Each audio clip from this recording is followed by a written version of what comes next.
আসসালামু আলাইকুম everyone, আরকেডাস YouTube channel থেকে আপনাদের সবাইকে স্বাগতম। বন্ধুরা, আজকে একটি নতুন ভিডিও নিয়ে হাজির হয়েছি। তো আজকের এই ভিডিওতে মূলত আলোচনা করব প্রাথমিক বৃত্তি পরীক্ষা হবে কিনা সে বিষয়ে, এবং বৃত্তি পরীক্ষা যদি হয় তাহলে কবে হতে পারে সে বিষয়ে আলোচনা করব। এবং আজকের এই ভিডিওতে আলোচনা করব যে বৃত্তি পরীক্ষার আপনার টোটাল কত নম্বর পরীক্ষা হবে, কোন কোন সাবজেক্টের পরীক্ষা সে বিষয়ে আলোচনা করব। তো বন্ধুরা, বিস্তারিত আলোচনা শুরু করার আগে আপনি যদি আমার এই চ্যানেলে নতুন হয়ে থাকেন, চ্যানেলটি অবশ্যই সাবস্ক্রাইব করে রাখবেন যাতে পরবর্তী ভিডিও আপনি খুব সহজে পেতে পারেন। তো চলুন ভিডিওটি শুরু করা যাক। দেখুন, এখানে আপনার এই যে হেডলাইনে বলা আছে যে আপনার প্রাথমিক বৃত্তি চালু করতে চাচ্ছি প্রাথমিক ও গণশিক্ষা উপদেষ্টা। এখানে আপনার বৃত্তি পরীক্ষা চালু হবে। তো এটা প্রজ্ঞাপন হয়ে গেছে যে বৃত্তি পরীক্ষা হবে।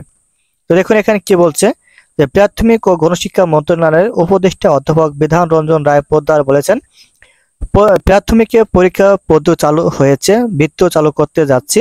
উপদেষ্টা আজ শনিবার লক্ষ্মীপুর জেলা প্রশাসকের সম্মেলন কক্ষে লক্ষ্মীপুর জেলা সরকারি প্রাথমিক বিদ্যালয়ের প্রধান শিক্ষক ও প্রাথমিক শিক্ষা সংশ্লিষ্ট কর্মকর্তাদের সঙ্গে প্রাথমিক শিক্ষার মানোন্নয়নের করণীয় বিষয়ে মত বিনিময় সভায় প্রধান অতিথির বক্তৃতায় একথা বলেন।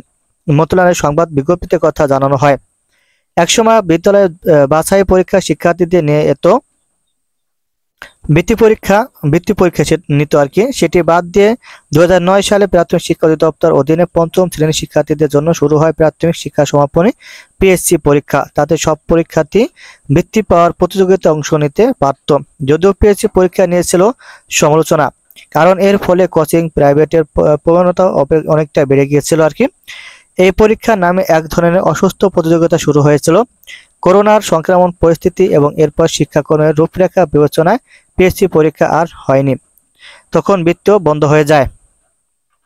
এরপরে কিন্তু 2022 সালে একবারে শেষ বেলায় এসে আকস্মিকভাবে প্রাথমিক বৃত্তি পরীক্ষা নেওয়ার সিদ্ধান্ত নেয় প্রাথমিক গণশিক্ষা মন্ত্রণালয়।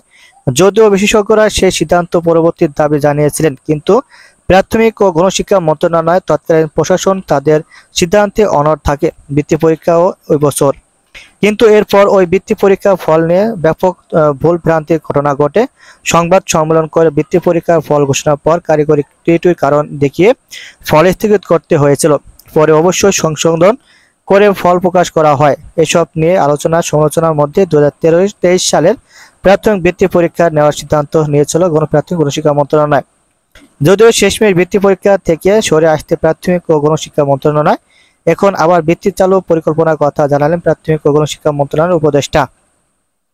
সংবাদ বিজ্ঞপ্তিতে বলা হয়, প্রাথমিক ও গণশিক্ষা মন্ত্রণালয় আপনি বলতে যে আপনার আসলে বৃত্তি পরীক্ষা এবার হবে, এবং আমি বলতেছি 400 নম্বর বৃত্তি পরীক্ষা হবে। তো যারা এখানে বৃত্তি পাওয়ার উপযুক্ত বা পঞ্চম শ্রেণীতে যারা পড়াশোনা করেন তাদেরকে আপনার সেভাবে তৈরি করুন। 400 নম্বর বৃত্তি পরীক্ষা হবে। আপনার এখানে শুধু ইসলাম শিক্ষা বাদ যাবে, তাছাড়া আপনার বাকি যে 6টি সাবজেক্ট আছে বাংলা, অঙ্ক, ইংরেজি, গণিত, এরপরে হচ্ছে আপনার সমাজ এবং বিজ্ঞান, 5টা সাবজেক্ট থেকে পরীক্ষা নেওয়া হবে।